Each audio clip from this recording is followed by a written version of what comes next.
siang Pak Dakso.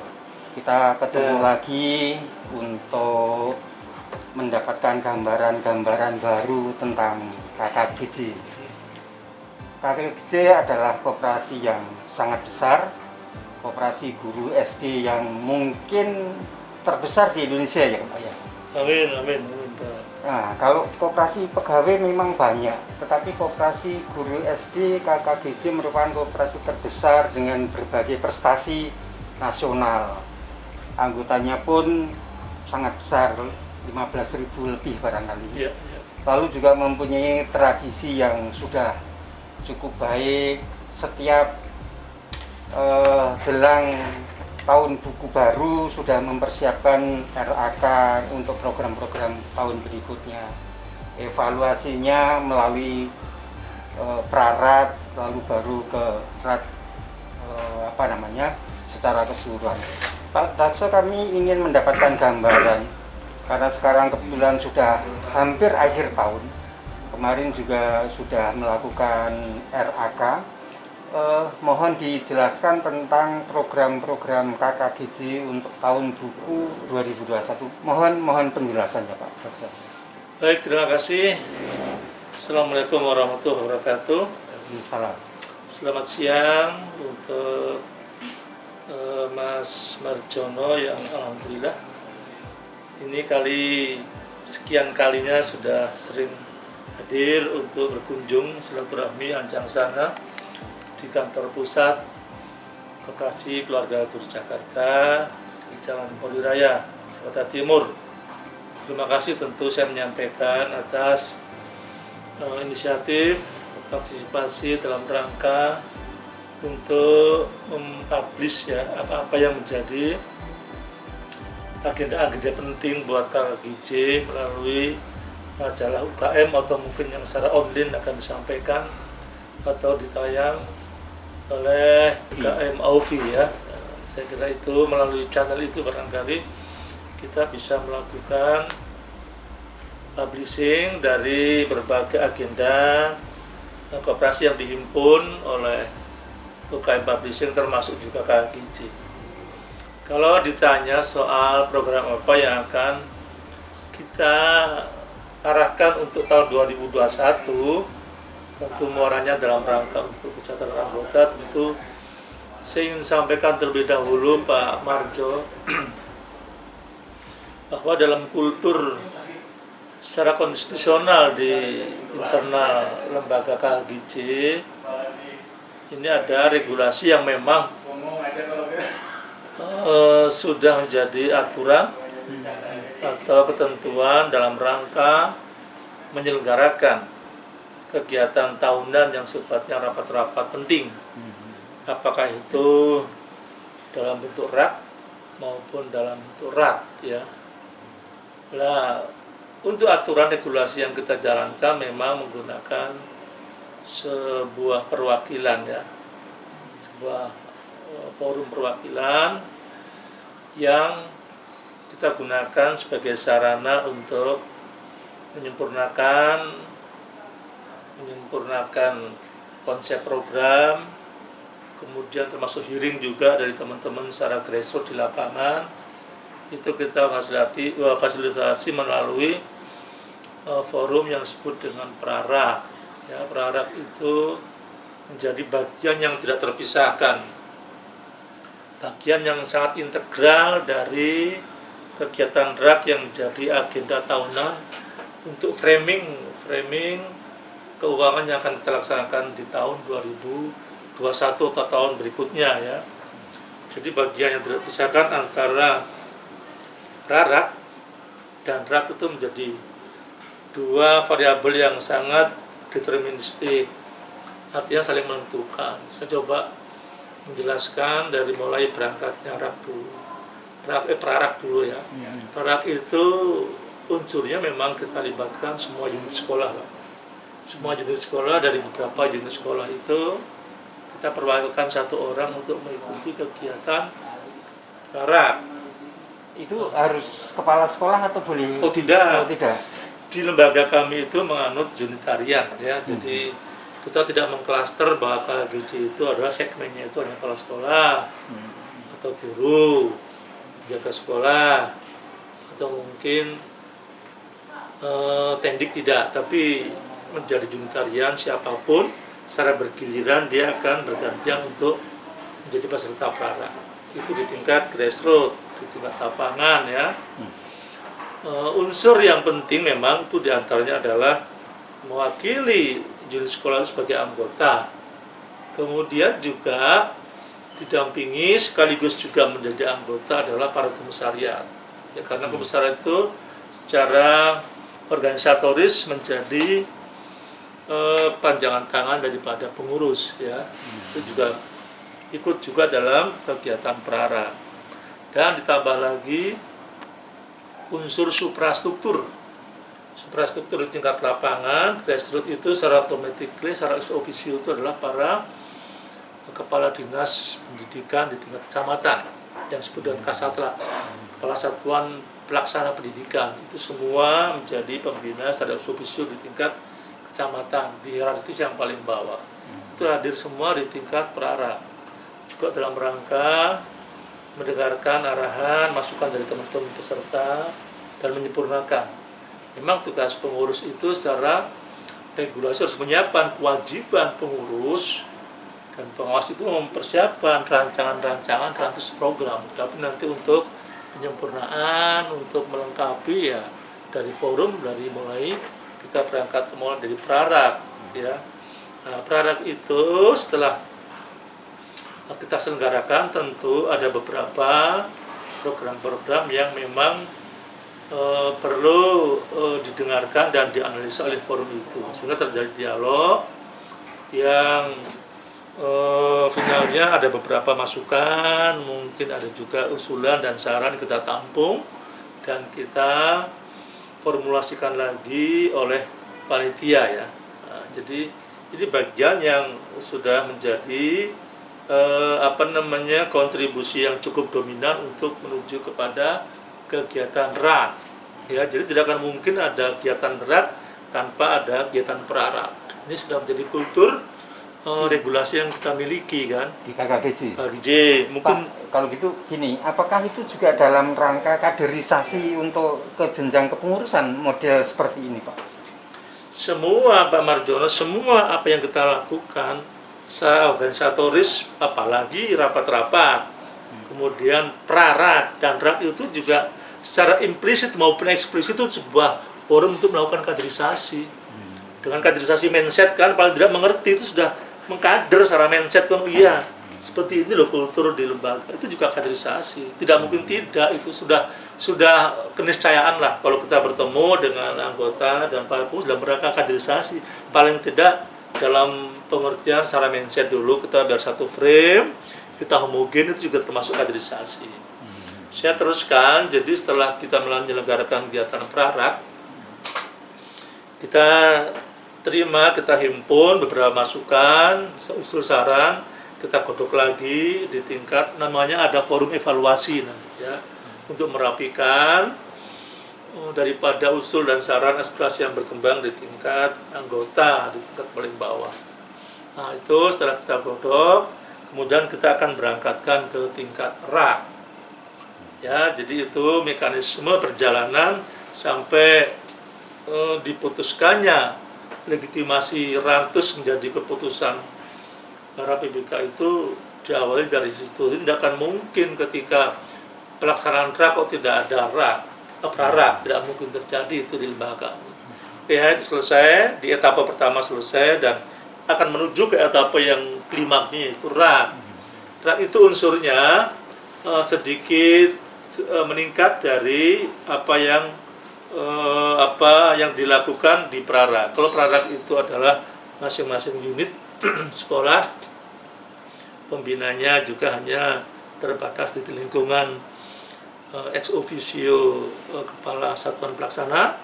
Kalau sudah RAK itu unsurnya adalah mewakili ya 100 orang dalam satu kecamatan, itu 1 orang. Itu regulasi ini. Ada angka yang harus ditentukan. Ada angka. Jadi ada kuantiti, itu sudah regulasi kami ya. Jadi setiap 100 orang akan diwakili oleh 1 orang untuk mengikuti kegiatan RAK dari unsurnya gitu ya. 100 orang itu terdiri dari beberapa sekolah atau boleh dari sekian sekolah saja? Pokoknya dari jumlah yang kita sudah, kalau bicara RAK sudah tidak bicara lagi soal unit sekolah. Ya, jadi bahwa totalnya di satu kecamatan itu ada 500, ya berarti ada 5 orang yang menjadi delegasi daripada RAK, ya delegasi RAK. Nah itu rasionya 100 satu orang yang berangkat. Itu juga itu disahkan, direkomendir oleh forum prarak. Siapa-siapa itu yang akan berangkat itu forum prarak yang memutuskan, tidak bisa langsung tiba-tiba datang. Makanya ada nama-nama yang memang dimunculkan oleh prarak untuk bisa berangkat di tingkat RAK, gitu kan. Nah, itu. Jadi unsurnya mewakili 100 orang itu satu tiap kecamatan, juga termasuk juga komisariat berangkat. Kemudian untuk suprastrukturnya sudah 3 level nih. Level tingkat grassroots yaitu kecamatan Kasatla, kita undang. Ya kan pembina kita itu. Tingkat middle birokrat yaitu di tingkat Kasudin, itu kita undang. Para kepala suku dinas pendidikan kita undang. Yang kedua, yang ketiga kita undang juga yang terhormat top pembina di tingkat pusat, yaitu kepala dinas. Jadi ada 3 unsur nih, dari Kasatla, kepala suku dinas, dan kepala dinas kita hadirkan untuk bertemu semua dengan para anggota dalam rangka kegiatan RAK. Kemudian secara eksternal kita juga memanggil, ya, kita mengundang para institusi yang menjadi pembina secara organisatoris di kekoperasian, yaitu IKPRI kita undang, ya kan. Kemudian PKPRI kita undang, ya. Kemudian juga dinas koperasi juga kita undang. Dan semua pengurus-pengurus kita undang, penasehat, para senior, itulah bertemu semua di forum, yaitu yang disebut dengan rapat anggota khusus untuk dibahas soal RAPBK di tahun yang akan datang. Dan ini yang saya sebutkan tadi itu dalam agenda awal, yaitu pembukaan untuk memberitahukan, mengkomunikasikan bahwa kesehatan koperasi itu senantiasa bisa terjamin karena setiap periodik itu kita melalui program atau forum semacam itu kita kabarkan. Nah, nanti baru view-nya untuk pengambil keputusan sidang-sidang itu memang harus peserta dan pimpinan sidang itu yang akan memasuki area RAK yang sungguhnya untuk sidang-sidang. Kemudian Pak Marjono, setelah itu saya sampaikan mekanisme perjalanan dari prarak dan RAK. Saya ingin sampaikan secara detail soal program ini, ya. Kalau tadi ditanyakan programnya apa ke depan, tapi saya ingin konfirmasi dulu bahwa memang antara prarak dan RAK menjadi satu kesatuan yang sangat deterministik yang tidak bisa dipisah. Tidak ada RAK kalau tidak ada prarak, ya kan? Pasti. Nah, ini barangkali yang juga tidak mungkin harak saja tanpa ada prarak saja tanpa RAK juga tidak mungkin. Dua-dua itu harus. Kemudian bicara soal program, memang tentu saya kira juga maklum di semua lembaga koperasi, ya. Dia pasti akan mengacu kepada program-program yang sudah berjalan, apa-apa evaluasinya, apa yang kurang, apa yang perlu ditingkatkan, apa perlu diinisiasi program. Nah, sama juga terjadi di KHGJ. Basisnya KHGJ itu di program-program yang sudah menjadi program langganan yang kita miliki, usaha-usaha yang menjadi langganan kita yang memang sudah menjadi usaha. Nah, evaluasinya di tahun ini memang ada, pertama adalah untuk sedikit kondisi tahun ini, karena mungkin kalau COVID sebenarnya kalau buat kami itu temporer, ya, tidak langgeng sampai akhir zaman, tidak, itu temporer. Itu juga termasuk variabel yang kita pertimbangkan untuk mendesain program, tetapi tidak terlalu sangat menentukan sekali, karena kan ada harapan kalau COVID itu akan berakhir, ya, itu kan. Itu kan saya kira mungkin temporer lah.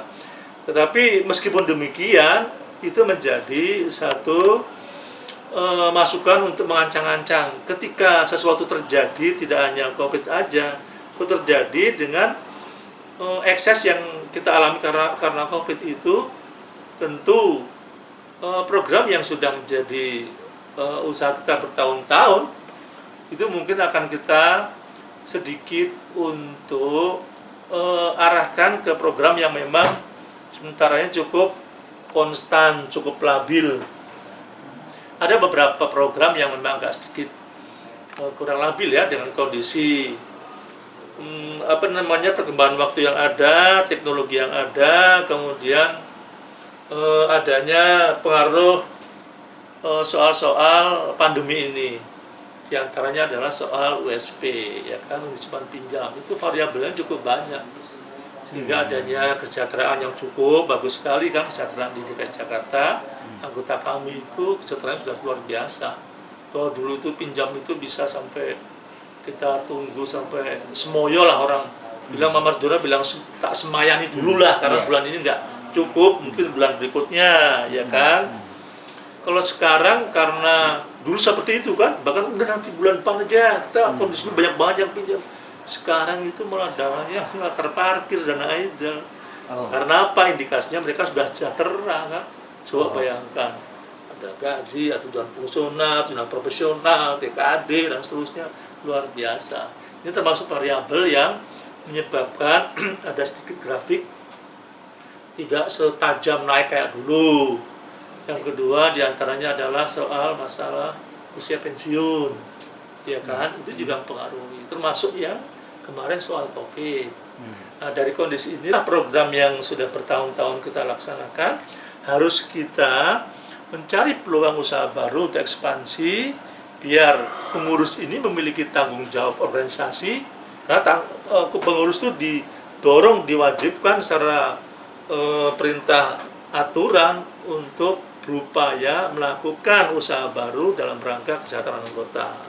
Itu kan dalilnya itu. Kalau cuma duduk saja ya sebenarnya akan dituduh sebagai pengurus yang tidak melakukan apa-apa, itu kan. Pak Dakso, ada nyelak sedikit. Ini kan kalau anggota koperasi itu kan yang ingin dicari kan kesejahteraan. Ya. Nah, sekarang anggota KKGJ sudah sejahtera, tetapi itu kan karena dari penghasilan pekerjaan kedinasannya ya. Lalu koperasi sendiri akhirnya pengurus harus mencari jalan keluar, memanfaatkan uangnya kan. Nah, itu beban lagi enggak Pak dari pengurus?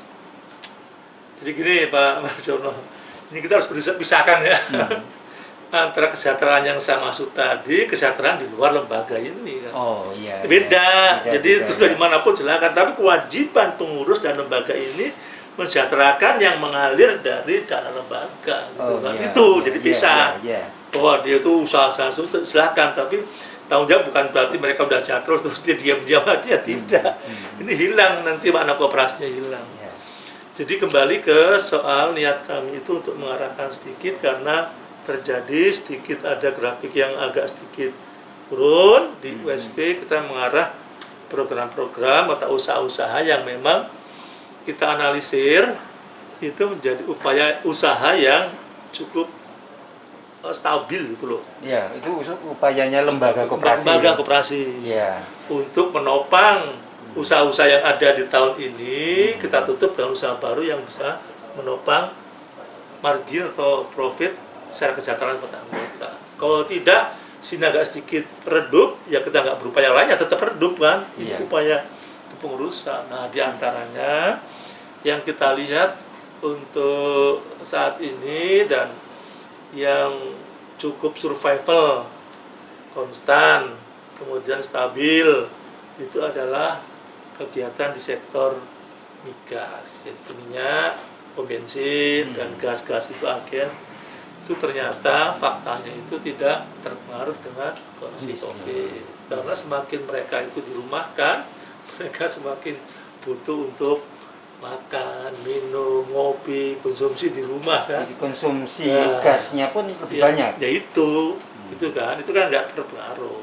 Ya. Makanya dengan potret secara faktual semacam itu. Kita tahun 2001 diantaranya yang tadi ditanyakan untuk apa program 1, diantaranya kita akan mengekspansi menambah usaha di tingkat migas, yaitu minyak, pom bensin kalau ada lagi, sama agen-agen itu dia betul-betul memberikan pasokan margin profitable buat lembaga. Pom bensinnya sekarang itu ada 2 atau 3 sih? Dua ya. SPP 1, Ya. pom bensinnya 2. Ya.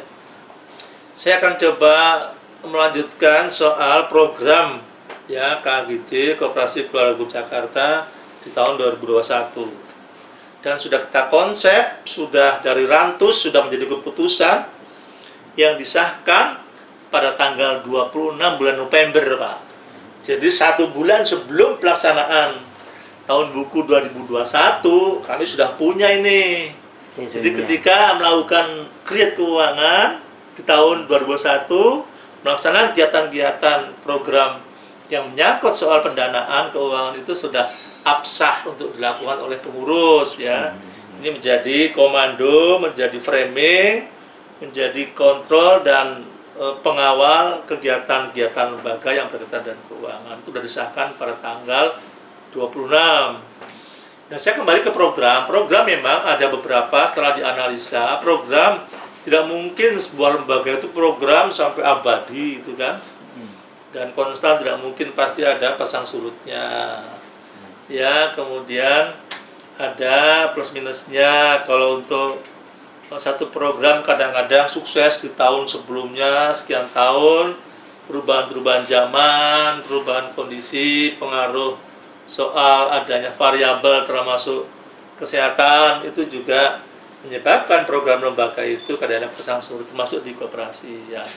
Di antaranya memang program yang memang sampai sekarang memang cukup menjadi program unggulan, tetapi mengalami sedikit grade yang tidak menggembirakan kayak pada periode yang lalu, yaitu di USP. Nah, untuk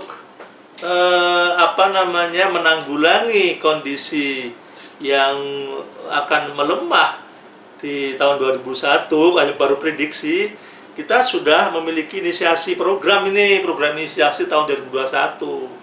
Sehingga dalam sejarah lembaga itu memang pengurus ini sangat konstitusional karena menyelenggarakan kegiatan lembaga mengikuti perintah konstitusi, diantaranya bahwa pengurus itu harus melakukan kegiatan program untuk kesejahteraan anggota. Di antaranya program inisiasi itu yang pertama kita akan memperkuat di sektor kegiatan usaha migas, minyak dan gas, agen-agen akan kita kembangkan. Ini tetapi tetap menjadi program yang tahun lalu yang akan kita perkuat untuk inisiatifnya mengembangkan. Tapi kalau kita lihat ada di tahun 2001 memang program inisiatif yang inisiasinya orisinil itu kan, orisinil dari pengurus ini.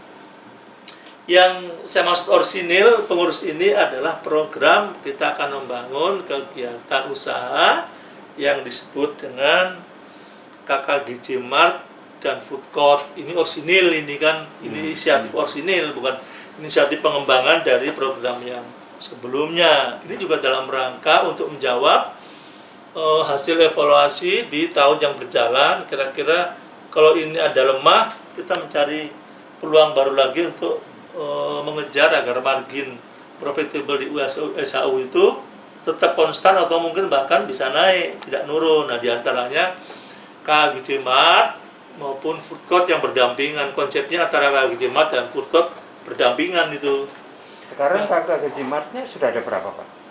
Tahun ini akan kita kembangkan di Pondok Kopi, ya kan? Tahun kita di launching, memang di launching ini kita tempatkan di tempat yang cukup strategis, yaitu di kantor pusat pendidikan di Jakarta, dekat Subroto itu kan, sampingnya Food Court. Memang itu juga dalam rangka membantu memberikan endorse kepada para karyawan yang ada di sana, karena di pusat perkantoran jarang jauh kan untuk mereka itu ketika istirahat untuk minum kopi atau makan siang. Kita lebih banyak memberikan supporting endorsement kepada para karyawan di sekitar itu yang membutuhkan untuk beri makan siang. Tapi akan kita kembangkan untuk pure untuk profit Itu di Pondok Kopi. Jadi memang Mart ini sebenarnya turunannya dari program sebelumnya yang memang sebenarnya saya ambil positifnya ya Pak Marjono. Pengurus yang lalu itu, generasi yang lalu sudah memberikan contoh bahwa kita sudah mulai bermain di tingkat mart ya, minimarket. Tetapi itu sifatnya masih kerjasama.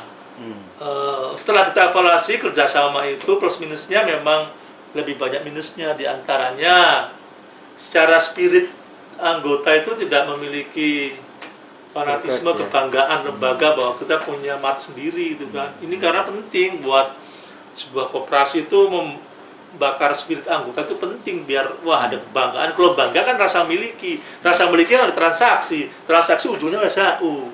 Ya kan, itu yang poin yang kita ambil. Kemudian plusnya yang kedua, karena memang kita akan lebih kelihatan mengukur, menghitung profitnya.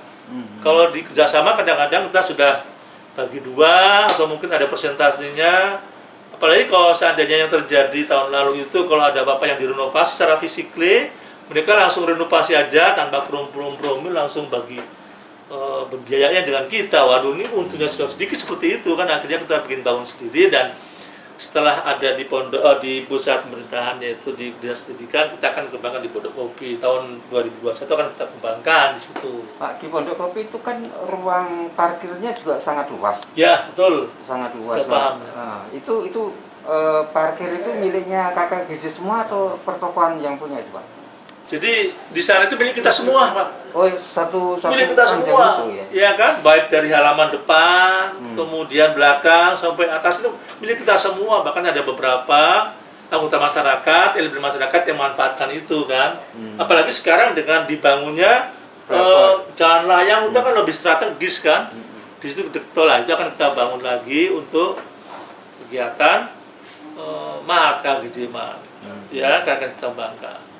Kemudian tambahan yang grace orisinil inisiasi itu adalah KKGJ Mart online. Nah, ini yang belum terjadi kan. Online ini Mas, KKGJ Mart online. Kalau itu kan fisik ya, tetap muka harus orang datang ke sana. Pak, upaya membakar fanatisme Ya. itu seberapa berat kira-kira Pak? Kan tidak mudah itu pasti. Ya, ya. Membakar fanatisme. Ya, itu... jadi dalam institusi koperasi itu sebenarnya kalau menurut pandangan saya itu harga mati. Untuk membakar semangat spirit anggota itu adalah keharusan, keniscayaan. Kalau tidak, siapa yang mengkonsumsikan? Koperasi berbasis pada anggota. Kalau anggota lemah, ya sudah, tidak mungkin apa yang kita harapkan, program yang kita lakukan akan jalan gitu kan. Makanya saya menyampaikan antara partisipasi anggota di satu variabel dengan ini starting point-nya di sini, starting point-nya partisipasi anggota. Akhirnya yang di titik terakhir itu adalah resultantenya, muaranya adalah SHU. Jadi kalau ketika dia tinggi ya akan tinggi. Nah, sekarang untuk sampai pada partisipasi kan dia punya rasa memiliki. Bagaimana rasa memiliki kalau dia tidak punya semangat, spirit, fanatisme. Fanatisme itu dibangun karena ada trust, kepercayaan. Iya kan? Nah, di antara trust kepercayaan itu kita harus lebih transparan, lebih terbuka, akuntabel, itu pasti anggota. Sehingga diantaranya untuk membangun semangat itu, apa-apa yang piranti-piranti yang akan membawa branded buat lembaga itu harus kita betul-betul kelurakan. Nah, diantara, wah kita punya ya ternyata Mart, kita punya food court, kita punya online. Itu kenapa ke tempat lain kalau kita juga punya itu dalam rangka juga rasa semangat untuk memiliki kan. Kalau sudah begitu kan ujung-ujungnya transaksi di situ. Sehingga kalau anggota itu tidak memiliki semangat untuk partisipasi ya tidak usah tanyakan itu kan, tidak tanyakan berapa SAU-nya, nggak usah tanyain gitu kan. Nah, inilah yang kita tambahin, tak usah teruskan tahun ini ada yang namanya KGJ Mart Online. Ya kan kita bidikannya Pak Marjono itu bidikannya itu adalah kebutuhan yang primer buat anggota, buat manusia. Kebutuhan primer itu adalah sembako.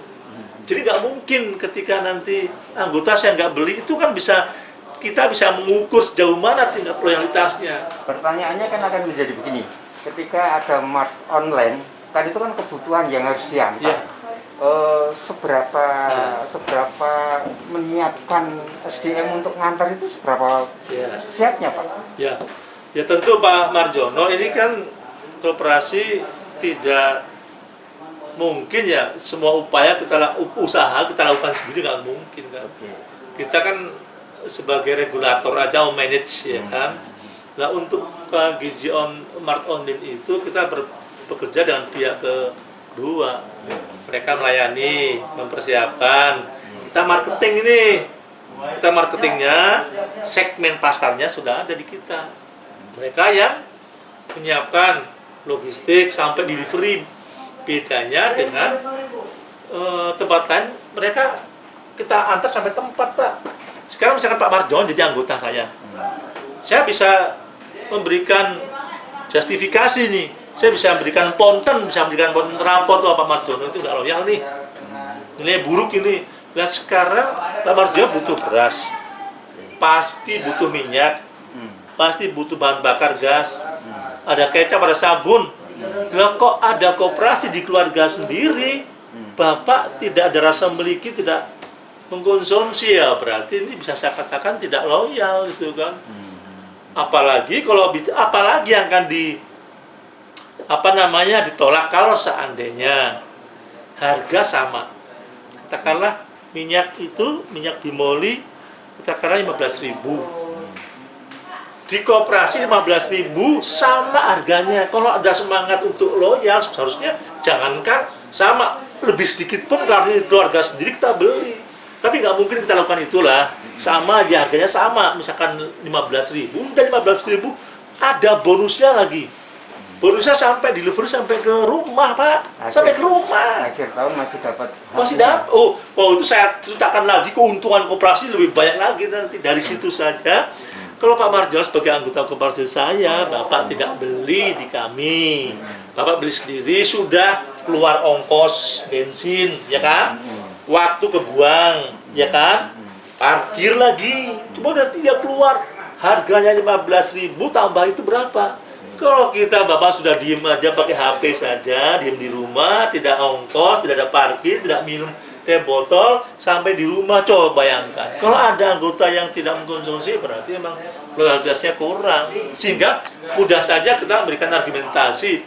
Tidak perlu ditanya sebuah koperasi itu oleh anggotanya, berapa sih SAU-nya, yang usah ditanya seberapa banyak partisipasi anggotanya itu pada lembaga. Kalau partisipasi yang bahasanya banyak, makanya ada hubungan yang sangat linier antara partisipasi dengan SAU itu udah jelas spektrum yang satu garis gitu kan. Nah inilah makanya diantaranya saya membakar semangat untuk saya beli diantaranya itu branded untuk lembaga kita sendiri. Diantaranya tadi saya sampaikan ada koperasi KKGJ Mart Online. Ya kemudian berikutnya memang kita akan mengupayakan agar usaha-usaha yang memang sudah ada, kita akan inisiasi agar kekurangan, ketidaklancaran di tahun lalu itu akan kita mencari formulanya yang pas agar kelemahan yang terjadi, kendala yang terjadi di tahun lalu akan lebih lancar dan barangkali akan bisa melihat seperti apa sih untuk mengelola usaha yang kemarin tidak lancar itu kan. Tentu dalam rangka orientasinya adalah untuk kesejahteraan anggota ya, dan itu juga dituangkan secara eksplisit Pak Marjono itu di tekstual partitur lagu himne KGJ juga. Ikhlasku itu hanya satu jalan atau hanya satu traffic. Ikhlasku ditambahin lagi syairnya, dan baktimu itu adalah dari anggota. Ikhlasku sebagai pengurus ikhlas bekerja betul-betul untuk berupaya mensejahterakan anggota. Tapi kalau ikhlasku saja dalam konteks itu tidak ada baktimu pada anggota, ya sebenarnya hanya bertepuk sebelah tangan. Makanya dua variabel ini harus menyatu antara ikhlasku dan baktimu merasuk taman sukma. Nah, itu kan sudah tekstual yang secara filosofis menggambarkan dua variabel ini, dua titik starting point dengan ending point-nya yang menjadi muaranya yang akan kita tuju, karena memang deterministik ada kausalitas dari partisipasi anggota. Kalau anggotanya 50% ya bisa naik 50%. Kalau dia cuma 20% ya akan turun gitu kan. Ini dalil ini. Ya, tapi Pak Dakso kan tentu tetap saja ada tantangan. Ya. Untuk membakar semangat anggota kan tetap saja ada tantangan. Apalagi belasan ribu gitu ya. Ada target tersendiri nggak Pak? Misalnya untuk mendapatkan benar-benar anggota itu mulai loyal. Dan itu pasti mulai awal harus ada catatan kan. Oh, tahun pertama kayak gini, yang mulai belanja, yang mulai ada loyalitas mungkin kayak gitu. Ada target seperti apa Pak? Ya, jadi memang kita sistem atau strategi untuk membangkitkan ya spirit anggota, semangat dan trust itu memang kita tidak mungkin menjangkau pada seluruh anggota yang sekian puluh ribu, ya kan nggak mungkin. Kita kan punya stelsel di lembaga yaitu para komisariat, ya kan secara struktural itu komisariat yang menjadi bagian yang terpisahkan daripada pengurusan. Jadi semaksimal mungkin kita lakukan kepada anggota ketika ada rapat-rapat, tapi mungkin secara periodik kita menyampaikan lewat pintu masuknya lewat komisariat. Pas dia bertanggung jawab pada tanggung jawab wilayah teritorialnya di kecamatan itu. Katakanlah tiga orang di situ, ada ketua, sekretaris, bendahara. Kalau ada apa produk-produk yang dilakukan oleh lembaga ya dia dulu yang mengkonsumsi, berikan contoh gitu kan, menjadi suri teladan. Itu juga dalam rangka menyuarakan ya apa yang menjadi program lembaga, termasuk juga untuk melakukan upaya agar mereka itu menyadari bahwa ini lembaga kita, rumah ekonomi kita, yaitu biasanya melalui para komisariat. Ditambah juga kita diuntungkan oleh pembina komisi itu adalah para kasarta. Kasarta itu kan menjadi figur sentral yang berada di tingkat lapangan, tingkat grassroots. Kalau beliau itu betul-betul menyampaikan hal yang berkaitan dengan program KGJ, itu pasti wilayahnya akan banyak mengikuti karena kan mereka kan figur sentral para kasarta. Itu yang jadi deret ukurnya akan lebih cepat ya? Lebih cepat. Baik itu untuk kelancaran komunikasi maupun untuk mencari solusi ketika ada masalah. Ya, itu kita karena memang di regulasi kita itu di semua level baik kecamatan, tingkat kota maupun dinas itu menjadi pembina. Itu plusnya itu di KGJ itu. Jadi kita bisa diskusi dengan mereka secara horizontal dan vertikal ke atas. Termasuk juga ketika mereka berperan sebagai dua fungsi kan, dua kapasitas selaku pembina dan selaku orang dinas di tingkat kecamatan, mereka menyampaikan akan mereka akan bisa patuh gitu kan. Pak Dakso, kalau misalnya tahun buku yang sekarang 2020 itu ada semacam kekurangan capaian gitu, seberapa besar Pak Dakso? Karena kan mulai Maret kan ini kan kondisinya seperti itu. Jadi gini Pak Marjono, itu untuk saya kira mungkin koperasi itu masih bagus sebenarnya. Kalau soal masalah turun naiknya persentase margin keuntungan, saya kira masih tergolong koperasi yang sangat strong, yang sangat survival. Ada beberapa lembaga ekonomi jangankan turun, bahkan ada yang gulung tikar kan, sudah angkat tangan, nggak bisa, kondisinya tidak bisa dipertahankan. Kalau di KGJ alhamdulillah Pak, ini realistik saja karena itu eksesnya. Udah perlu temporer aja lah, temporer dalam waktu dekat akan segera pulih gitu kan. Itu sekitar tidak lebih sampai 10% kok penurunannya. Itu karena realistik, itu juga karena kondisi yang itu kan. Itu yang tadinya kita bisa mencapai atas angka-angka 7 atau 7,5 ya. Ini kita prediksikan hanya di bawah 7 ya, atau 6,5 atau 6,6 kan sedikit kan. Itu masih kita punya optimisme bahwa margin itu akan bisa kita kejar tahun yang akan datang, karena mungkin prediksinya mungkin COVID juga akan pelan-pelan akan segera berlalu gitu kan. Ya tidak hanya koperasi, lembaga ekonomi pun juga terdampak kan, bahkan ada juga yang memang harus merumahkan, bahkan harus likuidasi kan, tutup gitu kan. Tapi kalau koperasi memang berbasis pada anggota, ya jadi kekuatannya di situ kan, anggota masih bisa bertahan, dan termasuk di kami pun juga karena kekuatannya di situ kan. Dan karyawan tidak ada yang dirumahkan? Tidak ada, tidak dirumahkan sama sekali, hanya justru malah kita dengan anggota berikan relaksasi Mas. Relaksasi itu juga kita berikan, juga itu diantaranya ya turun jadi 10% itu karena ada dana-dana yang untuk ke sana kan, termasuk ada pinjaman lunak, pinjaman relaksasi anggota yang mungkin terdampak COVID itu kita berikanlah dengan jasa yang kita kurangi gitu kan. Kemudian angsuran yang harusnya dilakukan setiap bulannya untuk sementara ini jangan dulu deh, nanti kalau sudah pandemi selesai baru mengangsur, mau ambil duluan nggak apa-apa, jasanya dulu yang kita terima. Itu diantaranya semacam itu. Pak Daksa, terkait dengan anggota yang sekarang ini kan pensiun tidak harus mengundurkan diri. Seberapa banyak anggota KKGD yang sudah pensiun dan masih tetap menjadi anggota, Pak? Ya memang kalau soal kuantitas anggota dengan bergantinya status ya, yang tadinya aktif jadi PNS sekarang tidak, kita sudah antisipasi di tahun lalu ya, itu juga karena itu antisipasi untuk mengamandemen regulasi yang kita miliki itu juga karena anggota. Pernah di beberapa kecamatan, sebut saja mungkin di Pasar Minggu, histeris, Pak, saya nggak mau keluar dari anggota, saya tetap aja, karena mungkin merasakan keuntungan sekaligus mereka silaturahmi kan.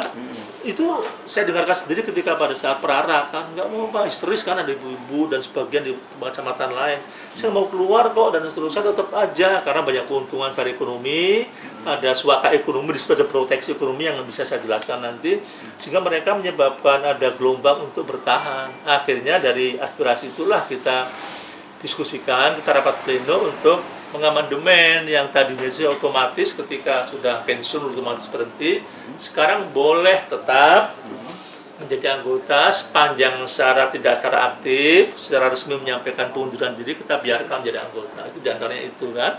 Nah, kalau soal besaran persentase yang memang kita masih belum begitu, karena mungkin mereka kadang-kadang keluar itu pertama ada karena informasi nggak sampai ya kan, karena sekian puluh ribu kan kita nggak bisa, sehingga nanti kinerja para komisariat sampai enggak itu kan.